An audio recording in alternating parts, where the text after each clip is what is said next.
7 আসামি বলেছিলেন বলে গুরুমশাই আমার পরে উঠল রাগে জ্বলে।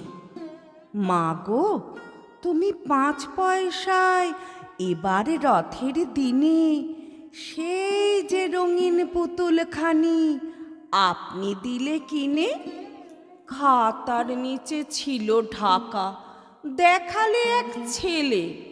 গুরুমশাই রেগে মেগে ভেঙে দিলেন ফেলে।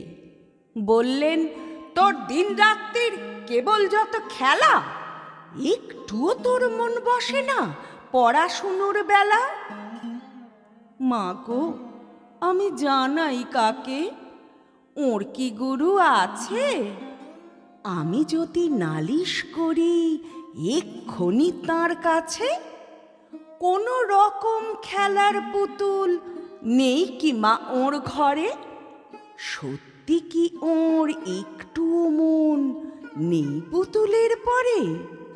সকাল সাঁঝে তাদের নিয়ে করতে গিয়ে খেলা কোনো পড়ায় করেননি কি কোনো রকম হেলা?